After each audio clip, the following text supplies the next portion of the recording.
জায়গায় বাধাগ্রস্ত সৃষ্টি করেছে আমাকে। তারপরে হলো সন্ধ্যার পরে একসাথে আমাদের 97 কেন্দ্রে তারা একসাথে অ্যাটাক দিয়েছে এবং আমাদের সবাইকে নাজেহাল বানিয়ে দিয়েছে।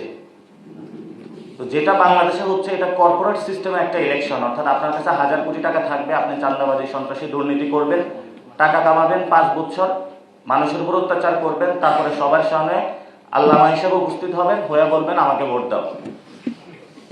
তো মানুষ আপনাকে হলে ভোট না দিল, আপনি এক জায়গায় বাচ্চারে পাঠাবেন, এক জায়গায় বউরে পাঠাবেন, এক জায়গায় ভাগিনারে পাঠাবেন এবং আপনি এক জায়গায় যাবেন, গিয়ে যে কোনো মূল্যে ইলেকশনের রেজাল্টটা রেগিং করে নিয়ে আসা বলবেন আমি হলাম এমপি।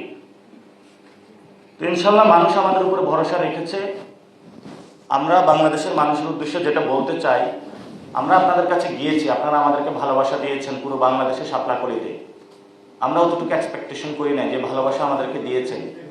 একজন মহিলা, তার বয়স 90-এর উপরে, সে সাভার থেকে আমাকে ভোট দিতে এসেছিল, কথা বলতে পারে না, একজন ক্যান্সারের রোগী ভোট দিতে এসেছিল।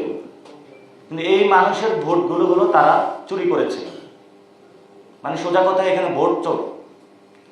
একটা ভোট চোর যদি পার্লামেন্টে যায়, সে তো জনগণের পকেটের টাকা চুরি করবে, ব্যবসায়িক টাকা চুরি করবে, এমন কোনো জায়গা নাই যেখানে হলো সে হাত বসাবে না।